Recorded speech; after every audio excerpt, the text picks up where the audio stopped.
नमस्कार। कहानी सिकंदर और कौवा एक महत्वपूर्ण पद्य है परीक्षा की दृष्टि से। इसे देखिएगा। देखिए, इसमें कहा गया है कि कितनी कितनी उम्र शेष है, बताइए कितनी। सिकंदर ने अत्यधिक व्यग्रता से पूछा। क्यों जानना चाहते हो? न जानना तो ही श्रेयकर है, राजा के लिए भी और रंग के लिए भी। मेरे न रहने पर दुनिया के असंख्य बाशिंदे जिंदा रहें, मैं ये बर्दाश्त नहीं कर सकता। मेरे बावजूद न रहने पर भी सूरज चांद उगे, फूल खिले, लोग सुहागरात मनाए, जच्चा के गीत गाए और बरसात में नहाए, मैं हरगिज हरगिज नहीं चाहता। एक अदना आदमी जिंदा रहे, हंसता मुस्कुराता रहे और सिकंदर कूच कर जाए, ऐसा नहीं हो सकता। बहुत ही सुंदर एक सत्य, शाश्वत सत्य के विरुद्ध ये एक द्वंद्व है, मानसिक द्वंद्व है। और इस द्वंद्व को उन्होंने वेद्य जी के साथ में किस तरह से बात करके उन्होंने अपनी अंतर पीड़ा, जो बीमारी की अवस्था में सिकंदर थे, उनको जितनी भी, जो संसार से जब पता लगता है कि ऐसा नहीं हो सकता कि मेरे जाने पर ये सब कुछ ऐसे रहे, क्योंकि मैं बीमारी से पीड़ित हूँ, मेरा जिंदा रहना कितना कारगर होगा, वो अपने मन ही मन में महसूस करते हैं। उन्हें लगता है कि मेरे बिना ये धरती, आसमां, सूरज, ये प्रकृति किस तरह से कार्य करेगी। मैं अगर करती है तो इसे मैं हरगिज बर्दाश्त नहीं करूँ। इस संसार में रहने वाले जो जन लोग हैं, जो जन हैं, ये कार्य करेंगे, खुशहाल रहेंगे, इनका जीवन निरंतर चलता रहेगा, इसे मैं बिल्कुल भी बर्दाश्त नहीं कर सकता हूँ। तो इसमें देखिए, सबसे पहले बताना है प्रसंग में बताना है कि प्रस्तुत गद्यांश सिकंदर और कौवा कहानी से लिया गया है। इस कहानी के जो रचनाकार विजयदान देथा साहब है, उन्होंने रोग से मुक्त होकर सिकंदर ने जब अपने उपचार करवाने वाले वेद्य जी से पूछा कि मेरी कितनी उम्र शेष है, तब वेद्य जी ने कहा कि राजा हो या रंग, किसी के लिए भी ये जानना कोई बहुत बड़ी बात नहीं है, बहुत अच्छी बात नहीं है। कोई इससे कोई ऐसा नहीं हो जाएगा कि अगर हमारी जीवन कम है तो उसे हम बढ़ा लेंगे, या हम जीना नहीं चाहते तो उसको हम ख़त्म करके और अपन कोई ऐसा श्रेयकर काम करेंगे। तो ये सुनकर सिकंदर अपने भाव कैसे व्यक्त करता है, इसमें यही चीज़ें बताई गई है। इसमें इन्हीं जो वैचारिकता है उसको बताया गया है कि अब हमें इसमें व्याख्या करनी और बताना है। क्या कहा है कि सिकंदर कहता है कि मेरे जैसे विश्व विजेता सम्राट के न रहने पर, अर्थात मेरी मृत्यु के पश्चात भी इस संसार में असंख्य लोग जीवित रहे, दुनिया मतलब जिंदा रहेगी, ये मेरे लिए अत्यंत मतलब तकलीफ वाली बात होगी, ये मेरे लिए असहनीय होगा, ऐसा नहीं हो सकता है।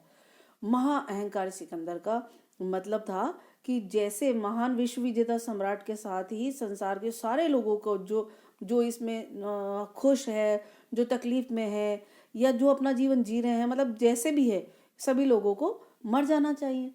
अपने सम्राट की मृत्यु के पश्चात दुनिया के लोगों का जीवित रहना कोई समझ की बात नहीं है, इसका कोई औचित्य नहीं है।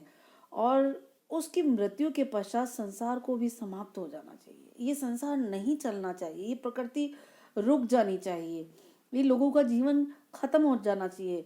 तो वो कहता है कि मृत्यु के बाद भी सदा की तरह जैसे सूरज और चांद का उगना, हमेशा की भांति फूलों का खिलना, राजा जो सिकंदर है वो बिल्कुल भी नहीं चाहता था। सिकंदर क्या कहता है कि उसके दुनिया के चले जाने के बाद भी दुनिया पूर्ववत ही चलती रहे, ये उसे तनिक भी बर्दाश्त नहीं है। लोग सामान्य रूप से जीवन जीते रहें, सुहागरात मनाते रहें, बच्चे का जन्म या जन्म के गीत गाते रहें, और जो मौसम है जिसमें ऋतुएं बदलती है, ये वर्षा ऋतु में बरसात के नहाने का जो आनंद है, ये सब सिकंदर को बिल्कुल भी अपने अपने अंदर वो इस चीज़ को स्वीकार करने को तैयार नहीं है। वो ये नहीं बर्दाश्त कर सकते हैं कि ये सब कुछ चलता रहे, यानी वो तकलीफ में रहे, पहली बात, और दूसरे खुश रहे, ऐसा बिल्कुल नहीं हो सकता। दूसरा, जब वो इस संसार से चले ही जाए तो ये दुनिया उसी दिन, उसी क्षण क्यों ख़त्म नहीं हो जाती है? वो चाहते ही नहीं है कि उसके चले जाने के बाद में ये संसार चले, और जीवित जैसे जीवन अपनी गति से चलता रहे, ये एक विश्व विजेता सहन कैसे कर सकता है। यानी कि ये कोई भी बात उस विश्व विजेता सिकंदर को बर्दाश्त के बाहर थी। तो बात यह है कि अपनी महानता के घमंड में वो सिकंदर चूर चूर होकर के कहता है कि एक तुच्छ आदमी, एक छोटा सा आदमी हो जो अपने सम्राट के चलने जाने के बाद में भी जिंदा रहे, अरे हंसता है, मुस्कुराता रहे, ऐसे कैसे हो सकता है। जीवन की खुशियों का आनंद वो कैसे ले सकता है। ये तो एक महान राजा के लिए सहन करना उसकी शाही अंदाज के, शाही जीवन के बिल्कुल खिलाफत है।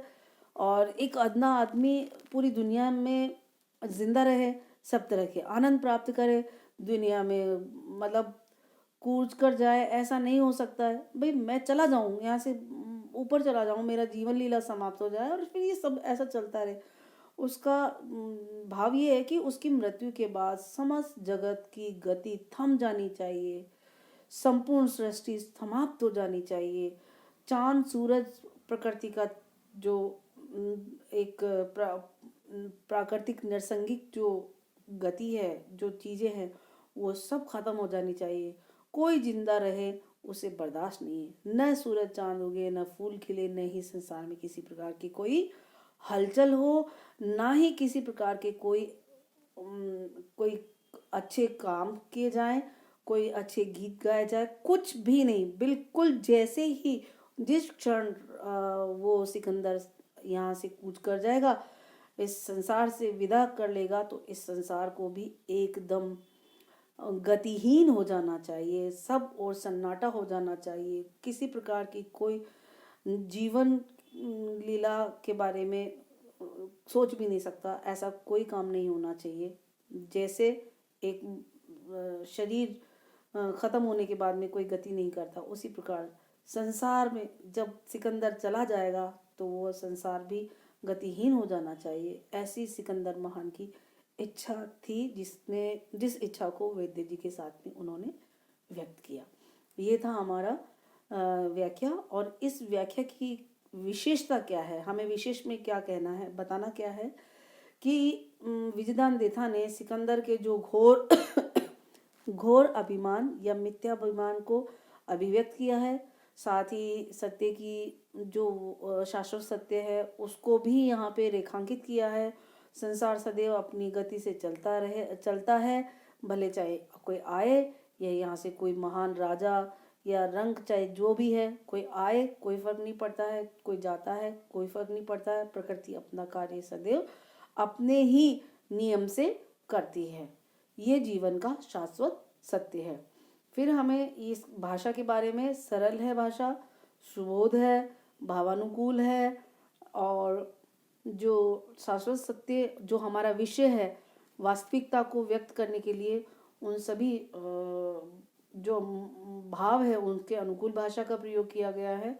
और मन की जो मनोविज्ञान है उसको बहुत हद तक राजा जो कि बहुत ही अभिमानी है, उनके जो मनोभाव है उनको बहुत स्पष्ट रूप से व्यक्त करने की विजयदान देथा साहब की एक चेष्टा रही है, जो कि बहुत ही सराहनीय और प्रशंसनीय है और परीक्षा की दृष्टि से महत्वपूर्ण है। धन्यवाद।